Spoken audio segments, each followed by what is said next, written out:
Halo, Tika dan Enita.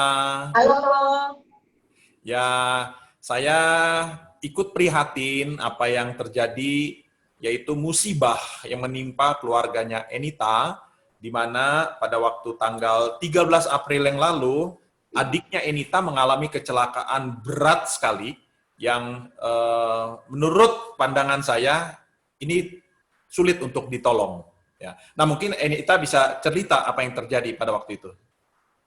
iya jadi adiknya Nita itu kecelakaan tanggal 13 kok, 13 malam. 13 April Nah, malam ya. iya, tapi Nita taunya setelah 2 hari. Oke. Jadi setelah 2 hari baru Nita dikasih kabar sama yang punya motor, gitu Mhm. kok. Kalau adiknya Nita kecelakaan. Nah, pas waktu dia ngabarin, itu Nita ada Zoom sama Kobun. Nita izin sama Kobun kan waktu itu kan. Nita bilang, kok adiknya Nita kecelakaan, Nita bilang gitu kan. Habis itu Nita tutup Zoom, Nita langsung telepon si Tika kok gitu. Hmm. Pada waktu itu Nita sama Tika langsung berangkat ke kantor polisi atau apa? Iya, karena di teleponnya dibilangnya suruh Nita ke kantor polisi kok. Makanya si Tika udah cepet-cepet langsung jemput Nita, langsung ke kantor polisi. Kita dalam perjalanan si Tika bilang, jangan-jangan anak ini udah nggak ada nyawa gitu. Gitu kok. Oh, oh. Karena kita kan nggak tahu gitu kok. Kondisinya dia gimana gitu. Jadi bukan dibilang ke rumah sakit ya pada waktu itu ya? Enggak kok. Enggak. Ya. Nah, mungkin Tika sebagai sahabatnya Enita bisa cerita sedikit pada waktu eh, Tika mengantar pada waktu itu, apakah yang dirasakan oleh Tika? Iya, sama tanggal 13 waktu itu kan kita Zoom juga. Jadi pas Nita menghubungi saya itu saya lagi di rumah sama suami. Kita dikabarin seperti itu dengan kondisi Angga yang seperti itu, saya rasa kayaknya kesempatan untuk dia hidup itu nggak ada kok. Karena waktu itu kita dipanggil justru bukan ke rumah sakit, kita dipanggilnya justru ke Poltabes gitu, Poltabes di Gunung Agung. Jadi saya punya firasat yang sangat tidak baik bahwa anak ini kayaknya sudah nggak ada umur gitu. Cuman waktu itu saya ketemu sama di lokasi, ternyata sempat ngerasa emosi juga. Karena apa? Karena kok kita di kantor polisi ternyata Angga masih ada nyawanya. Ternyata Angga ada di rumah sakit. Waktu itu saya ada telepon ke rumah sakit Sangla karena saya pikir kan takutnya ini adalah penipuan. Saya cari yang namanya Angga, kejadian tanggal segini, jam segini, kecelakaan di depan Gerahadi, Mall Bali Galeria itu kan saya telepon ke Sangla itu nggak ada sama sekali. Jadi ternyata udah ketemu sama polisinya dan polisi menanyakan apakah kita berdua sudah melihat pasien. Saya bilang saya belum melihat pasiennya sama sekali. Jadi polisinya langsung menyuruh hari itu juga langsung ke rumah sakit karena di rumah sakit itu bukan didaftarin atas nama Angga tapi atas nama Mr. X. Jadi kita perjalanan ke Sangla, kita telepon, ternyata benar Angga, itu Mr. X itu Angga, dia ada di ICU kok. Waktu itu koma ya, dia di ICU gitu. Oke, nah ini saya sempat mendapatkan gambar seperti ini. Kalau saya melihat, menyaksikan gambar seperti ini, sungguh mengerikan sekali keadaannya ya. Kalau dilihat kejadiannya, kelihatannya keras sekali nih tabrakannya. Nah, sebentar. Nah, ini ketika Enita melihat kondisi foto seperti ini, apa yang terlintas dalam pikiran Enita? Apakah adik Enita bakal selamat atau enggak? Yang pasti Nita nggak mikir adik Nita ada nyawa. Kayaknya itu apa namanya kok dengan lihat kondisi kayak gini gitu kan. Nita pikir dia udah meninggal di tempat gitu kok. Tapi ini mukjizat Tuhan gitu loh. Ini kebaikan Tuhan gitu. Sehingga adik Nita masih punya kehidupan baru lagi gitu. Nah, ini berangsur-angsur Nita bilang tadi hari kedua ya baru bisa Ya, menjenguk adik. Pada waktu kejadian di lapangan seperti ini malah nggak ya, tahu sama sekali ya.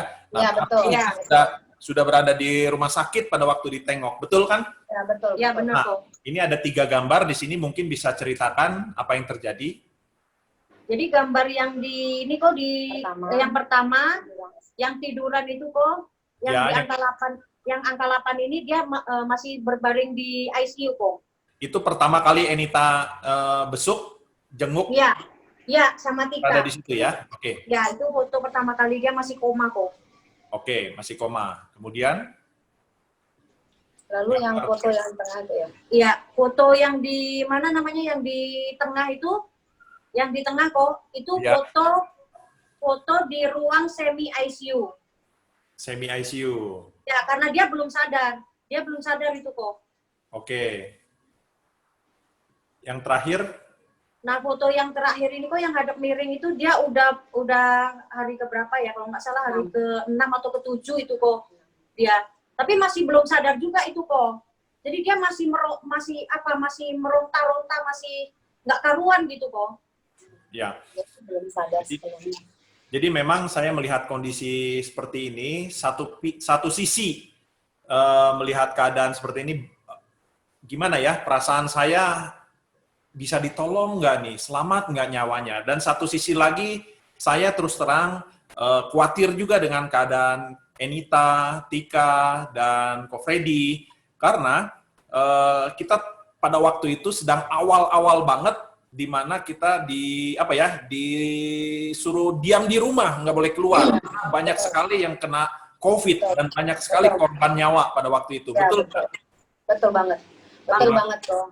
Jadi kan kita tuh nggak boleh yang ke rumah sakit juga ya kok ya. Jadi kan karena banyak banget dilarang sebenarnya untuk rame-rame pergi ke rumah sakit gitu kan. Tapi kemanusiaan sih kok lebih ke aku bukan memikirkan COVID-nya, tapi aku lebih memikirkan persahabatanku, Nyawa, ya? kasihku sama ya persahabatanku, kasihku dan memang nyawa yang memang harus diselamatkan gitu kok. Jadi buat aku COVID itu nomor sekian gitu loh.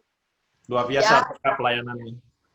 Luar biasa, lebih luar biasa lagi Angga kok. Itu luar biasa lagi. Ini kondisi dia waktu keluar dari ICU itu belum sadar loh kok.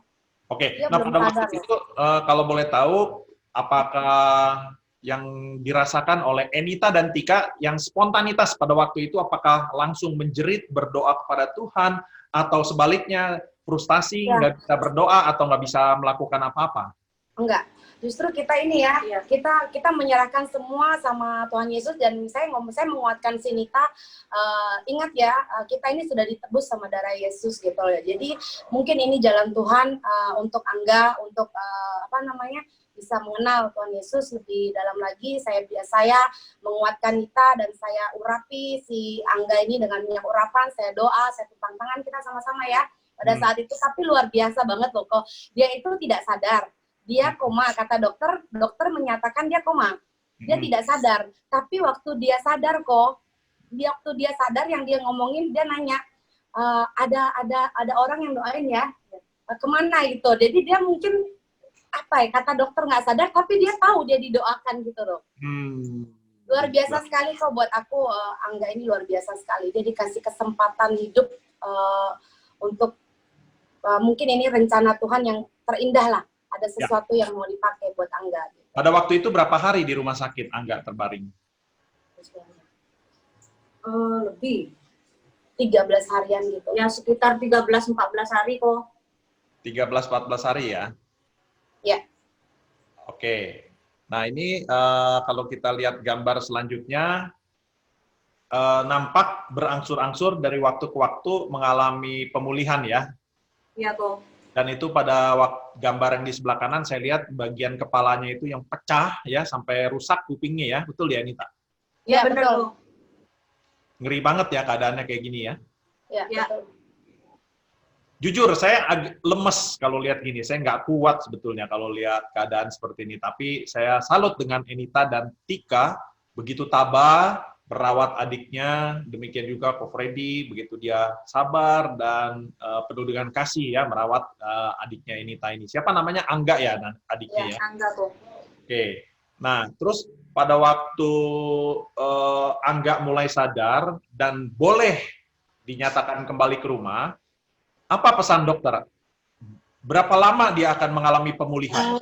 Jadi sebenarnya ya kok ini jujur ya, sebenarnya Angga itu belum bisa pulang kok sebenarnya. Tapi dokter lebih khawatir kalau Angga itu ada di rumah sakit karena karena dokter nggak mau nanti yang jaga sama si pasien kena COVID gitu kok. Jadi sebenarnya dokter bilang ya memang sudah boleh pulang, tapi seharusnya dia pun juga mestinya dirawat di rumah sakit. Untuk pemulihannya katanya gitu, alangkah lebih bagusnya adiknya dibawa di rumah aja gitu, tetap dengan pantauan dokter gitu kok. Terus si dokter sebelum kita balik, sebelum kita pulang, dokter bilang, saya kan tanya, dok ini kira-kira adik saya ini berapa lama gitu ya bisa pulih gitu loh. Dokternya Bisa bilang normal paling kembali lah cepat, gitu ya. ya paling cepat 3 bulan kok, paling lama 6 bulan. Itu dokternya ngomong kayak gitu kok. Oh, nah ini kalau saya lihat gambar ini Nita memberikan Ya SOP kok. SOP. Nah, sebentar ya, ini ada videonya pada waktu masa perawatan di rumah ya, benar ya? Ya Nita? kok. Nah, Nita memberikan Vitamin untuk Anda. setiap hari diberikan berapa saset, Nita? Untuk awal-awal kok, untuk awal-awal pagi 2, sore 2. Oke. Ya. Nah, ini kondisi sudah mulai membaik ya dari Angga ya? Sudah kok. Udah mulai membaik, tapi masih ini agak hengeng gitu. Tapi udah membaik jauh ini, udah jauh membaik kok. Ya, karena dia ada apa? Jadi kayak lemah gitu loh kok untuk berpikirnya dia agak apa jadinya ya? Belum bisa Recovery banget ya? Ya. Ya, saya bisa memaklumi karena itu benturan di kepalanya sangat keras sehingga tadi lihat gambarnya itu kepalanya pecah, mengerikan banget ya keadaannya ya. Nah, Ya, apakah sekarang Angganya sudah ada di rumah? Ada kok. Ada Oh, kok. gimana keadaan dia sekarang? Ya, ini kok. Ini kan. Ini. Mana Angganya? Ya. Oh, ini Angga. Apa kabar Angga? Ya. Ya, Pak. Nah, ini, oh itu, aduh, matanya masih belum bisa buka sebelah kiri dan kemudian telinganya juga rusak ya bagian kanannya ya. Iya. Tapi Angga sekarang sudah lebih segar badannya. Masih ada sakit-sakit nggak? Masih sedikit, Pak, di kepala, Pak. Di kepala ya. Ya, masih bengkak. Pada waktu kejadian itu Angga ingat nggak apa yang terjadi? Kurang ingat saya, Pak. Udah nggak ingat lagi ya apa yang terjadi ya? Iya, Pak. Karena langsung koma pada waktu itu ya. Iya, Pak. Nah, Angga percaya siapa yang menyembuhkan Angga? Siapa yang menyembuhkan Angga? Ya, yang setahu saya sih Tuhan, Pak. Amin. Nomor 1 gitu, Pak. Ya, oke. Ya berarti Tuhan sayang Angga karena kecelakaannya sangat berat loh. Tapi saat ini Angga masih bisa diberikan kehidupan, ya masih bisa aktivitas kembali normal. Ya tentu harus bersyukur. Nah, tadi saya melihat Enita memberikan SOP kepada Angga. Nah, apakah itu menolong untuk Angga? Diberikan SOP, membantu lebih cepat pemulihannya, Enita? Vitamin yang dikasih Ko Freddy setiap hari itu loh. Oh, iya. Angga ngerasain enak nggak badannya? Ya, penaan, Mbak. Bentar, Mbak. Enak. Penaan katanya kok, bahasa Indonesianya iya kok enak. Oke. Saudara sekalian, baru saja kita menyaksikan tayangan video testimoni dari Angga, yaitu adiknya Enita, di mana Angga sekarang kondisinya telah berangsur-angsur pulih, lolos dari maut. Dan bersyukur, puji Tuhan, Tuhan bisa lakukan mujizat dengan berbagai cara, dan salah satunya adalah dengan melalui SOP, di mana Angga proses kesembuhannya, recovery-nya lebih cepat ya, karena SOP di dalamnya terkandung paten nomor 1 yaitu untuk regenerasi sel. Mengapa Angga lebih cepat pulih keadaannya? Karena regenerasi selnya dibentuk oleh SOP.